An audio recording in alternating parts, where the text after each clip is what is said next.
मैं doctor Haq. Good morning to all of you. दोस्तों, मैं आज आपके सामने उपस्थित हूँ कुछ अहम जानकारियाँ लेके। मैं आपको सावधान करने आया हूँ। गर्मी का मौसम आ गया है। आप अपने पेट्स को कैसे लू से बचाएं। पेट्स में लू की लगने की संभावना बहुत अत्यधिक होती है और यह जानलेवा भी है। लू लगना एक इमरजेंसी मेडिकल ट्रीटमेंट स्टेटस है। मैं आपको सावधान कर दूं कि अगर आपके पेट्स का रंग काला है तो आप अधिक सावधान रहें बनिस्बत कि जिनके पेट्स का रंग सफ़ेद है या और कोई रंग का है। कारण मैं अभी बता देता हूं। कारण इसके पहले मैं कि आपको लू के बारे में बताऊं, पहले ये बता दूं कि आपके पेट्स को लू लगता क्यों है और आपके पेट्स और डॉगीज़ पेंटिंग क्यों करते हैं। आप देखते होंगे कि गर्मी के दिनों में आपके डॉग्स अपने ज़बान को, अपने जीभ को, अपने टंग को बाहर निकालते हैं और बहुत तेज़ी से सांस लेते हैं और छोड़ते हैं, जिसको हम पेंटिंग करते हैं। इसी दौरान आप देखेंगे कि कुछ पानी के ड्रॉप्स भी, बूंदें भी उनके टंग से नीचे गिरती रहती हैं। अब आपको आश्चर्य होगा कि हमारे ये डॉगी जो है पेंटिंग क्यों करता है। इसके पीछे कारण है, वो अपने आप को लू से बचाने की कोशिश करता है लेकिन वह बचा नहीं पाता है। कारण इसका यह है कि पेंटिंग वो इसलिए करता है कि अपने बॉडी के टेम्परेचर को वो मेंटेन कर सके ताकि उसको लू न लग सके। एक और चीज़ मैं आपको बताता चलूँ कि आपको अपने डॉगीज़ के फर अगर बड़े बड़े हैं, डबल कोटेड, जैसे जर्मन शेफर्ड है या और अपसू है, लासा है या और कोई ब्रीड आपके लॉन्ग हेयर डॉग्स हैं, तो उनके बाल को गर्मी शुरू होने से पहले आप न काटें। कारण मैं बता दूंगा आपको। इसका कारण यह है कि जो डबल कोटेड डॉगीज़ हैं, जैसे जर्मन शेफर्ड, अपसू या और कोई ब्रीड, कॉकर स्पेनियल्स, तो जो इनके 2 लेयर्स होते हैं, एक इनर लेयर हेयर कोट और दूसरा होता है आउटर लेयर हेयर कोट। जो इनर लेयर हेयर कोट होता है वो इंसुलेटर का काम करता है। अब आप पूछेंगे कि इंसुलेटर क्या है, कैसे ही काम कर सकता है। इंसुलेटर, अगर थोड़ा फिजिक्स जानते हैं तो इंसुलेटर का मानी होता है कि गर्मी में वो ठंडा रखेगा और जाड़े में वो गर्म रखेगा। तो मैं यहाँ आपको एक और जानकारी दे दूँ कि जाड़े के दिनों में आप बड़े बेचैन होते हैं, जो डबल कोटेड हेयर्स के जो डॉग ओनर्स हैं, कि इसको ब्लैंकेट पहनाओ, इसको कोट पहनाओ, ठंडे से बचाओ।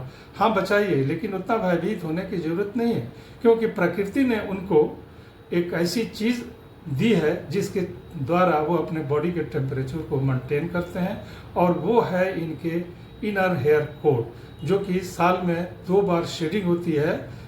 फिर मैं बता दूं, एक और जानकारी आपको दे दूं। मैं इस वीडियो बनाने का लक्ष्य इसलिए रखा है कि ताकि आपको अहम से अहम जानकारियां दे दूं जो आज तक आपने न सुना होगा और न ही आपकी जानकारी में है। मैं ये बता दूं कि आपके डबल कोटेड डॉगीज़ का जो इनर कोट होता है वो साल में 2 बार शेडिंग करेगा। शेडिंग का मतलब हेयर फॉल होंगे, जैसे आपके सोफा पे जाएगा तो पूरा बाल बाल हो जाएगा। यहाँ तक कि जो छोटे सिंगल्स कोटेड जो डॉगीज़ हैं उनकी भी शेडिंग होती है। तो ये शेडिंग फिजियोलॉजिकली ये नॉर्मल है, या इसको हम कहते हैं फिजियोलॉजिकल नॉर्मल हेयर शेडिंग। तो इसे आपको घबराना नहीं है, ये नॉर्मल है। अगर साल में 2 बार से ज़्यादा होता है शेडिंग, फॉलिंग ऑफ हेयर, तो आपको घबराने की ज़रूरत है और फिर आप अपने जो विशेषज्ञ हैं पेट्स के, उनसे संपर्क करने की आवश्यकता है। लेकिन इस वीडियो के माध्यम से मैं ऐसी जानकारियां आपको दूंगा जो आज के तक आपके नॉलेज में नहीं है। अब यहाँ पर प्रश्न ये उठता है कि आपके डॉगी पेंटिंग क्यों करते हैं। पेंटिंग इसलिए करते हैं ताकि उनको लू न लगे। आपसे पहले ही आपके डबल कोटेड डॉगीज सचेत हो गए हैं कि उनकी जो प्रकृति ने जो दिया है उससे वो इंसुलेट करते हैं। पेंटिंग इसलिए करता है कि जब हवा बाहर से, ठंडी हवा, जब उसको लू लगने की संभावना होती है तो ये हवा उसके टंग पे जाता है, टंग के ऊपर से वहाँ पे वो ठंडा होता है, फिर उसके बाद से उसके फायरिंग्स में जाता है, फिर वो ठंडा होता है। टंग के चारों तरफ की जो उसके बकल्स है वहाँ पे सलाइवा होती है, उसके द्वारा ठंडा होता है। और ये हवा जो गर्म आ रही है बाहर से, उसको उसके जीभ के अंदर पहुँच के, बकल कैविटी में पहुँच के वो ठंडा हो जाता है। और ये ठंडा हवा, वो हवा ठंडी हो गई और फिर ये हवा उसके लंग्स में जाती है। लंग्स में जाने के बाद वहाँ पे खून का सर्कुलेशन है, ब्लड का सर्कुलेशन है लंग्स में। और यही लंग्स जो दूषित ब्लड्स होते हैं उनको प्यूरिफाई करता है, ऑक्सीजन उसमें डालता है, ऑक्सीजनेटेड ब्लड होता है। और वो फिर इस सलाइवा के जरिए जो वो पेंटिंग के द्वारा सांस अंदर के बाद अंदर गई, वो ठंड हवा जाके लंग्स में जो ब्लड है और लंग्स के वातावरण को ठंडा करता है। फिर ये ठंडा ब्लड लंग्स के द्वारा फिर हार्ट को आ जाता है और फिर हार्ट के द्वारा ये पूरे शरीर को सप्लाई करता है, यहाँ तक कि आपके पपीज के पॉज को भी। इस तरह से यह पेंटिंग आपके डॉगीज गर्मियों में भी या बिना गर्मी के भी ये पेंटिंग करते हैं। तो ये तो कारण हो गया क्यों पेंटिंग करते हैं ये। दूसरी चीज़ यह है कि एक चीज़ और मैं बताऊं कि आपको डॉगीज़ को, अपने डॉगीज़ को बार बार बाथ देने की, नहलाने की आवश्यकता नहीं है। फिर आप पूछेंगे डॉक्टर साहब बताइए कारण क्या है, क्यों नहीं नहलाएं? हम लोग तो हर हफ्ते नहला देते हैं, जाड़े के दिनों में भी गर्म हो जाता है, इस बदबू आती है, स्मेल आता है। नहीं, आपको मैं बता दूं कि डॉग्स को स्वेट्स ग्लैंड नहीं होते हैं। ये हमारी मैक्सिमम ज़्यादातर लोगों के नॉलेज में है कि स्वेट्स ग्लैंड नहीं होते हैं। मैं यहाँ पे थोड़ा और जानकारी आपको दे दूँ और इससे मैं भिन्न हूँ, इससे मैं सहमत नहीं हूँ। डॉग्स को भी स्वेट ग्लैंड्स होते हैं, लेकिन आदमी से, मनुष्य से अलग होते हैं। हमारे स्वेट्स ग्लैंड्स पूरे शरीर में होते हैं, लेकिन उनके स्वेट्स ग्लैंड 3-4 स्थानों पे होते हैं। वो कौन सी जगह है? उनकी लिप्स है, उनके जो चेहरे हैं उसके चारों तरफ, और सबसे ज़्यादा इनके स्वेट ग्लैंड्स जो है इनके पॉज में होते हैं, पॉज जो इनके पाँव है। इसी कारण से जब आप देखेंगे कि गर्मी के दिनों में जब आपके घर पे, आजकल तो हर घर में टाइल्स और मार्बल्स हैं, तो आप मार्क करेंगे कि जब आपके गर्मी के दिनों में आपका double coated dog, German shepherd, Lhasa apso या कॉकर स्पेनियल जब चलते हैं तो देखेंगे उनके पैरों के निशान होते हैं। कारण यह है कि इनके स्वेट्स ग्लैंड इनके पॉज में होते हैं, जो कोशिश करते हैं कि टेम्परेचर को मेंटेन करें। हमारे शरीर में जो स्वेट्स ग्लैंड है, ये हम स्वेटिंग क्यों करते हैं? स्वेटिंग इसलिए करते हैं कि स्वेट्स जब इवेपोरेट होता है तो इससे इंसुलेशन होता है और हमारे शरीर का तापमान मेंटेन होता है। लेकिन इसके विपरीत डॉगीज में पूरे शरीर में स्वेट ग्लैंड्स नहीं है, सिर्फ पॉज में है और लिप्स के चारों तरफ है। तो यहाँ पर एक चीज़ और आपको मैं बता दूँ, मान लीजिए कि अगर स्वेट ग्लैंड्स पूरे शरीर पे होता तो क्या होता? क्योंकि हमारे जो फर हैं वो बहुत छोटे छोटे हैं, बाल हैं, लेकिन डॉगीज के जो फर हैं वो बड़े बड़े हैं। अगर स्वेट होता तो वो फर के अंदर ही रह जाता, और जब फर के अंदर रह जाता तो वो फिर इवेपोरेट नहीं करता, और जब वो इवेपोरेट नहीं करेगा तो इंसुलेशन नहीं होगा। अगर इंसुलेशन, और वो गर्मी शरीर की बाहर नहीं जाएगी तो ठंडा नहीं होगा। इसलिए प्रकृति ने हमारे डॉगीज को पूरे शरीर में स्वेट ग्लैंड्स नहीं बनाया है। यही कारण है कि हमारे डॉगीज इतना अधिक स्वेट्स नहीं प्रोड्यूस करते हैं ताकि वो अपने शरीर को लू से बचा लें। मैं शुरू में ही कहा है आपको, लू एक जानलेवा बीमारी है।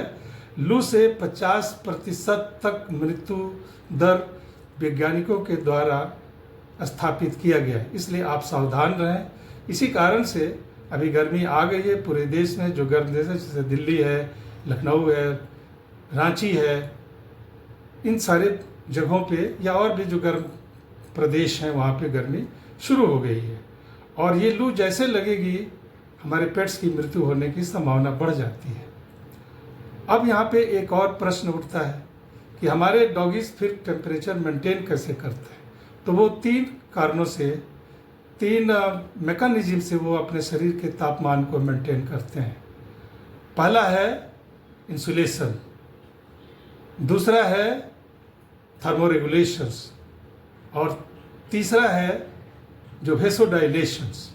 तो मैं एक एक करके आपको मैं बता देता हूँ कि थर्मो रेगुलेशंस में एक चीज़ और मैं यहाँ बता दूँ कि आपके डॉगीज़ के जो डबल कोटेड फर है ये गर्मी के दिनों में ठंडा हो जाते हैं, ठंडा रखते हैं, और जब ठंडे का मौसम आता है तो उन दिनों में ये जो इनर कोट लेयर है वो गर्म करते हैं।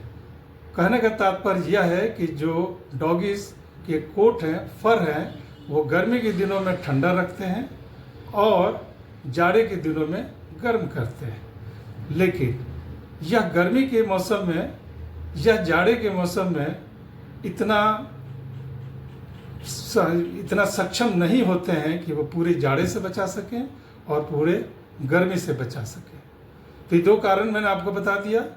एक तो हो गया पैंटिंग, दूसरा हो गया इंसुलेशन और थर्मो रेगुलेशंस, और तीसरा है वो वेसोडाइलेशन। वेसोडाइलेशन तो थोड़ा मैं विस्तार से बता दूं क्योंकि बहुत से मेरे फ्रेंड्स हैं जो इसको नहीं समझेंगे। वेसोडाइलेशंस जब गर्मी होती है तो हमारे पेट्स के या आपके पेट्स के जो शरीर में रक्त प्रवाह कर रहा है वो डायलेट करता है। जो वेन्स हैं, जो आर्टरीज हैं, वो डायलेट करते हैं। इसी को हम वेसोडाइलेशन करते हैं। तो इस वेसोडाइलेशन से क्या होता है कि जो गर्म खून है वो काफ़ी उसकी वॉल्यूम बढ़ जाती है। चूँकि वेसोडाइलेशन हो गया, पहले कम था अब बढ़ गया। तो जैसे वेसोडाइलेशन होता है शरीर के विभिन्न अंगों में खून का प्रवाह बढ़ जाता है, और यह खून चूँकि डायलेट हो गया, जैसे एक गिलास में आप पानी रखेंगे, गर्म पानी, और उसी पानी को एक बड़े 2 लीटर के बाल्टी में या किसी मग में डाल देंगे तो तुरंत वो ठंडा हो जाएगा। इसी प्रकार से जब वेसोडाइलेशन होता है तो खून के प्रवाह की जो क्षमता है या जो वॉल्यूम है, जो स्पेस है, वो बढ़ जाता है, और इसी बढ़ने की वजह से वो पूरे शरीर में ठंडा हो जाता है। और फिर एक्सट्रीमिटीज़ कहते हैं, एक्सट्रीमिटीज़ जो हमारे स्किन है, उंगलियों के जो ये हिस्से हैं, ये सारे भी ठंडे हो जाते हैं। तो ये कोशिश करता है हमारा पेट्स, हमारा डॉगी, कि इन 3 मैकेनिज्म से, पेंटिंग के जरिए, थर्मोरेगुलेशन के जरिए और वेसोडाइलेशन के जरिए मेंटेन अपने शरीर के तापमान को करे। लेकिन वातावरण का टेम्परेचर 36 डिग्री, 40 डिग्री, कभी कभी 45 डिग्री चला जाता है।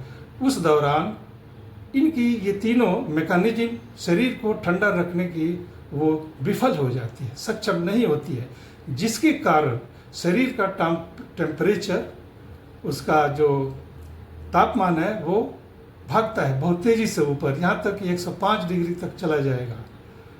जब 105 जाएगा तो उसके लू लगने की जो लक्षण है वो उजागर होने लगेंगे। इसको मैं और थोड़ा विस्तार में बता दूं कि जब लू लगती है आपके डॉगीज़ को तो आप भी सतर्क हो जाएं, इसलिए कि यह जानलेवा बीमारी है। आज के वीडियो में बस इतना ही। अगले वीडियो में मैं आपको बताऊंगा कि यह लू हमारे या आपके डॉगीज़ को कैसे लगती है और इसका मैकेनिज्म क्या है, मैं विस्तार पूर्वक बताऊंगा। इसलिए कि मुझे इस वीडियो बनाने का तात्पर्य, मैं पहले भी अपने वीडियो में कह चुका हूँ, कोई नेम फेम नहीं कमाना है, ना ही कोई मुझे पैसों की लालच है। बस मेरा मकसद, मेरा लक्ष्य यही है कि मैं अपने पेट लवर्स को ये जानकारी समय से देता रहूं ताकि वो अपने पेट की स्वास्थ्य को मेंटेन रखें और इनकी जान को लू लगने से बचा सकें। आज के वीडियो में बस इतना ही। अगले वीडियो में लू के बारे में और जानकारी के साथ आपकी सेवा में उपस्थित होंगे। जब तक के लिए जय हिंद।